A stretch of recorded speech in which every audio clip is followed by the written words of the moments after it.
vídeo de hoje eu vou trazer uma ideia que me veio assistindo um debate na internet. Aliás, eu não assistindo, ouvindo falar sobre o debate e vendo as reações ao debate. Vou começar com uma pergunta, assim, para você pensar, né?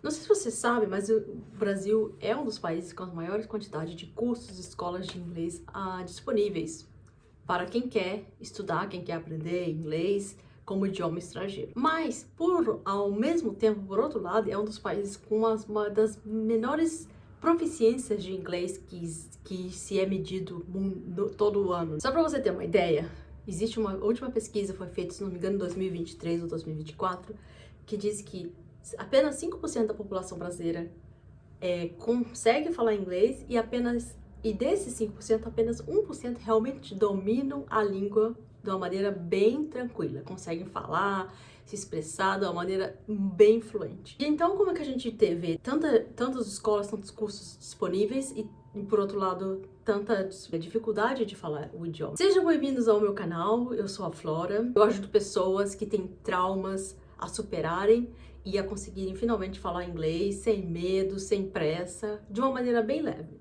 Se você quer marcar sua aula gratuita para conhecer melhor o meu método, para eu te conhecer melhor quais são as suas dificuldades, tem um link aqui abaixo, você só clicar e se inscrever. Como eu falei no início, o índice, a dificuldade, né, a proficiência do brasileiro em inglês não mudou muito nos últimos 30 anos. Quando começou esse boom dessa expansão das escolas, dos cursos de inglês, há uns 30 anos atrás, as quantidades de pessoas que falavam o inglês como idioma estrangeiro permaneceram praticamente o mesmo. E para você ter uma ideia, existe uma escola de inglês que é a EF, ela faz uma medida, ela mede anualmente a proficiência de vários países do mundo e põe esses países no ranking. Os que conseguem ter uma melhor capacidade de falar inglês, geralmente ficam nos primeiros lugares. Os Países Baixos, é aqui onde eu vivo atualmente, fica geralmente no primeiro lugar.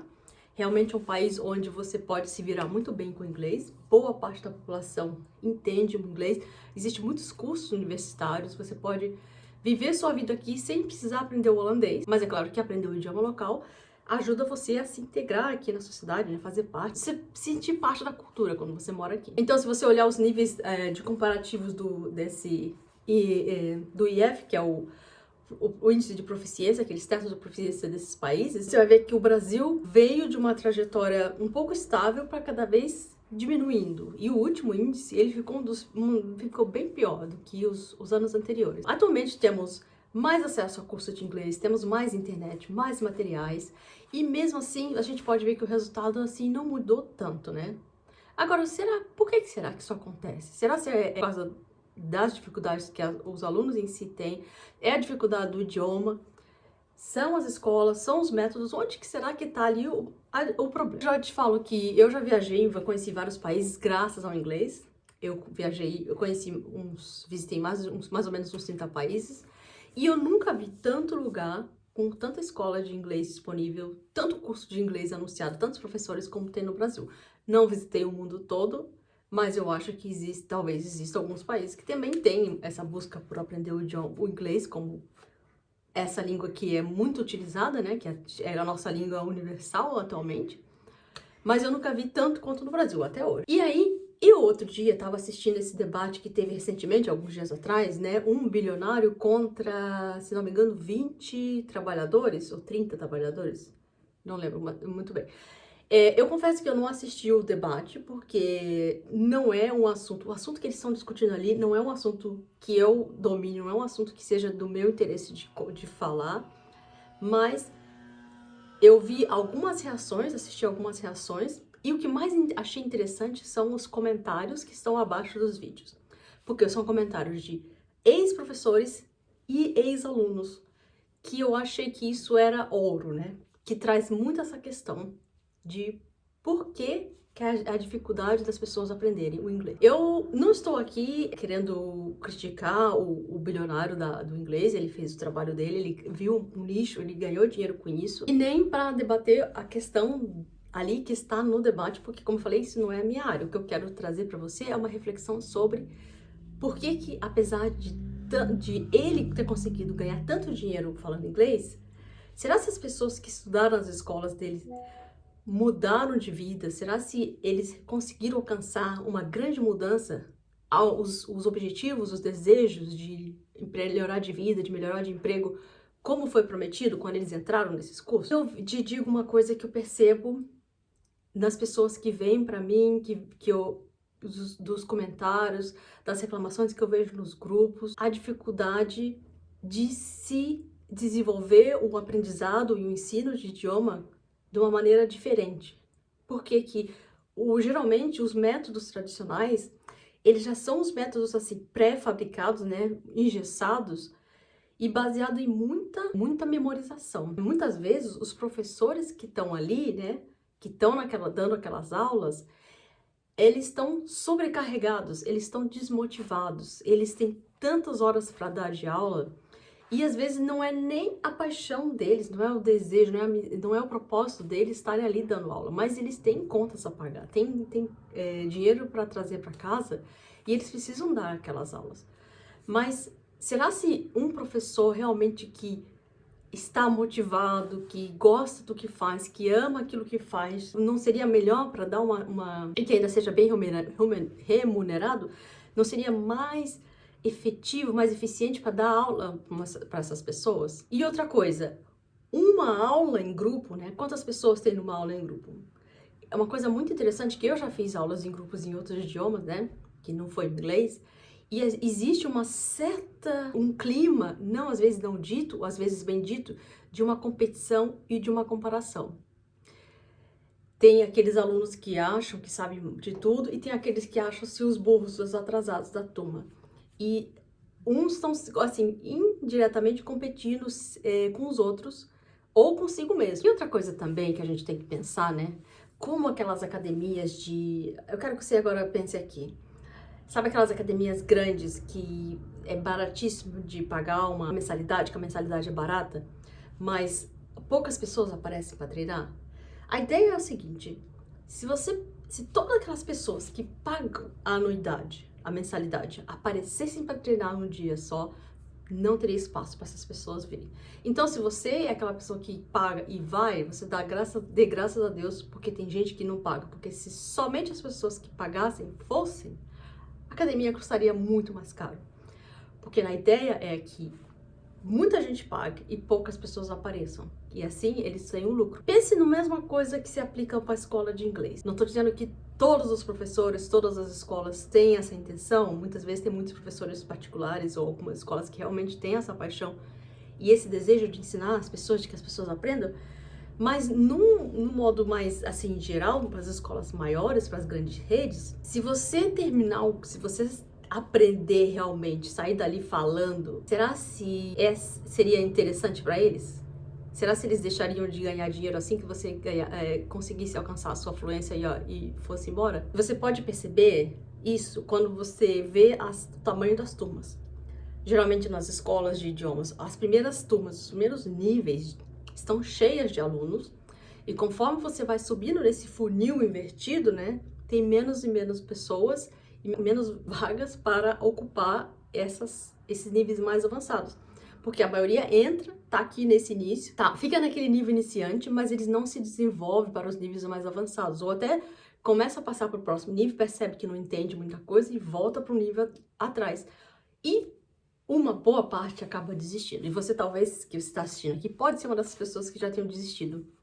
Por cansaço, por medo, por achar a escola super chata, por achar os cursos desinteressantes e um monte de coisa que você conhece. E no fundo, você às vezes fica se culpando, né? Como no caso da academia, você se culpa porque você acha que não é bom o suficiente, que estão ali te ensinando, mas você é burro, você não aprende. Mas quando na verdade é uma combinação de um tipo de um método muito, digamos, o método é muito fácil para se reproduzir para maiores quantidades de pessoas, só que eles não têm individualidades. Por quê? Porque você, um ser humano, você não aprende igual a todos os outros. Numa sala com 20, 30 pessoas, cada um tem um ritmo diferente. Cada um desenvolve conforme as suas melhores capacidades, né? Tem gente que vai aprender a falar mais rápido, tem gente que vai aprender vai escutar e vai entender mais rápido, tem gente que vai escrever. E aí ainda tem as idades, ainda tem as histórias pessoais, tem gente com diversos traumas de aprendizados, né? das escolas que vieram de casa. E nada disso é possível se abordar com um professor cansado, com salário baixo e tendo que dar conta de várias aulas e muitas pessoas. Então você consegue perceber como que talvez esse processo de massificação não seja assim tão eficiente para você, aluno, para quem está oferecendo? Sim, mas para você que é aluno que está querendo aprender, talvez não. Puxando para esse lado, existem traumas emocionais, existem bloqueios emocionais que essas escolas também, esses professores, não têm a capacidade, talvez nem tempo, a estrutura de observar. Porque uma coisa que eu observo cada vez mais nas pessoas que têm dificuldade de falar um idioma, de abrir a boca, de conversar, tem esse medo tem muito mais a ver com questões próprias, emocionais, da sua história, da sua família, do que realmente a capacidade da pessoa aprender. Às vezes a pessoa chega para mim e a pessoa tem e ela sabe falar muito bem, ela conhece muito, tem muitas palavras na sua cabeça, mas esse medo de se expressar não é só de falar o inglês, tem mais coisas ao redor dessa história. E uma coisa que a gente tá falando sobre falar, eu quero te dar uma coisa aqui, te falar uma coisa que você talvez não tenha notado, mas eu acho que eu já falei em outro vídeo. A gente tem, quando a gente vai para uma escola de inglês, tem-se sempre essa ideia, e mesmo quando uma escola é um conhecimento geral, que a gente tem que começar a falar desde o primeiro dia, né? Que tem que falar, tem que abrir a boca, tem que já começar a repetir ali quem fez papagaio. Só que para muita gente, isso é o início de uma criação de um trauma. Isso por quê? Porque quando você começa a falar no idioma que você não sabe ainda quase nada, você não sabe 99% das palavras, e você tenta criar uma conversa e falar alguma coisa sem você saber, isso é frustrante, é cansativo e é uma das coisas que mais se conecta a uma memória difícil, ruim desse tempo que você tenta falar. A pessoa, geralmente, o que acontece? Você vai para um curso ali, pode ser na escola, ou pode ser num curso inicial, e você já chega, o seu maior medo já é falar. E quando o professor vai falar para você repetir, fala isso, e já vai querer que você converse, você vai ver, mas eu não consigo construir uma frase. Por causa disso, porque você não tem essa quantidade de conhecimento. Eu sempre digo para as pessoas que vêm me procurar é que antes de você começar a falar, antes de você se sentir confortável para falar, você precisa absorver muito do idioma. Escutar muitas vezes. Foi assim que eu fiz nas línguas que eu aprendi. E ler também. Eu sei que hoje em dia, se você é uma pessoa jovem que está me ouvindo, leitura hoje em dia é uma coisa muito difícil, né? Porque as pessoas não têm de concentração. Mas vai por mim, acredite que ler vai te dar uma grande vantagem. Comece com ler coisas pequenas, coisas fáceis, livros para criança, coisas tranquilas, coisas que sejam interessantes para você. E também ouça, escute muito. Porque conforme você vai absorvendo isso, você vai ver que você vai entendendo as expressões idiomáticas, as maneiras que as pessoas falam, as exclamações, né?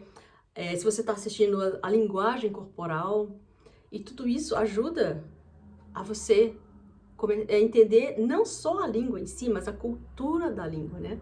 Porque entrar numa outra cultura, começar a aprender um novo idioma é entrar numa nova cultura. É você sair daquele seu núcleo inicial, né, onde você tá, e abrir as portas para novas coisas, novas experiências. Então, por isso que o aprendizado do idioma é uma coisa que é complexa e é duradoura, não é se você entrar num curso acreditando que em 6 meses ou 1 ano você já vai estar fluente, não tô falando que não é possível, mas no geral, para as pessoas comuns que têm uma vida ocupada, isso não vai acontecer. Então você tem que ter paciência contigo mesmo. Mas como você faz para aguentar isso? Como você faz para emagrecer, para entrar em forma? Você encontra a maneira mais prazerosa, mais interessante de você conseguir manter a sua motivação. Com ajuda, de apoio, com conhecimento, com coisas interessantes, e assim vai. E é por isso que eu digo que tenho as minhas aulas particulares, eu gosto das minhas aulas particulares. Raramente eu dou aulas em grupo, a não ser que as duas pessoas sejam, por exemplo, conhecidas, sejam familiares, sejam muito próximas. Porque a aula particular é uma coisa que eu tenho todo o tempo para te dedicar às tuas necessidades. Eu adapto ao que você precisa. Eu vejo onde é que está o seu medo, qual o seu trauma. E a gente vai tratar não só da parte do idioma, né? Aquela parte que você precisa da gramática, mas da parte do emocional, que esse é o principal fator. Esqueci de falar antes, mas eu vou te falar agora. Aprender idiomas não se trata de memorizar. Eu fiz um vídeo anterior a esse que eu falo sobre a memorização. Não, você pode aprender idioma mesmo que sua memória seja ruim, porque a fluência, a capacidade de você adquirir e falar uma língua não depende de memorizar listas de palavras. As pessoas têm aquelas cartões de memória com listas e acham que tem que decorar aquelas 1000 palavras ou regras de gramáticas. Isso, na verdade, não é tão importante, principalmente no início. Você pode sim, você pode fazer isso. Por exemplo, você é uma pessoa que gosta de gramática, gosta de saber a regra, a estrutura, legal. Mas saiba que decorar apenas palavras separadas não é igual, não se materializa em uma fluência. Porque palavras, elas vêm em frases, elas vêm juntas. E você precisa muito tempo e prática para elas fazerem sentido. Muitas vezes a gente vê algumas pequenas palavras que você fala, ué, mas onde elas ficam nesse texto, né? O que essa palavra tá fazendo aqui? Onde eu encaixo? Se você tiver ela decorada, ela solta, na hora de fazer uma frase você não sabe onde que ela se encaixa. E isso, quando você ouve ou lê bastante, isso já vem automaticamente com o tempo. Então você tem que ter um pouco de paciência contigo e para seguir o seu ritmo. Você não precisa se comparar a ninguém, você não precisa se comparar achando que você tá devagar, tá mais atrasado. Mas siga o seu ritmo e continue. E aí você pode pensar, né? A gente pode terminar com essa reflexão se o dono da escola ficou bilionário, a maioria dos alunos não fala inglês, a gente pode ver pelas estatísticas, né, pelos números dados. Onde é que tá errado? O que tá errado nessa história? Como eu falei, eu não tô aqui para criticar o bilionário, nem os alunos, mas cada um tem a sua responsabilidade nisso. E por isso que eu digo que quando eu ensino uma pessoa, eu quero que ela aprenda a ser independente o mais rápido possível. Que ela saiba a descobrir como estudar, como fazer as suas pesquisas, onde buscar material. E eu tô aqui para apoiar. É como eu te dou uma mão para que você não desista, porque você continue, te dê uma motivação. E eu faço essa pergunta, né? Você quer continuar sendo aluno eterno ou você quer alcançar sua fluência? Quais as suas dificuldades? Qual é o seu medo? Por que você ainda não fala? Por que você já fez tantos anos de curso e não fala ainda? Escreve aqui abaixo nos comentários, ou mande lá, ou entre no link para você já marcar uma aula particular experimental, ou fale comigo num particular.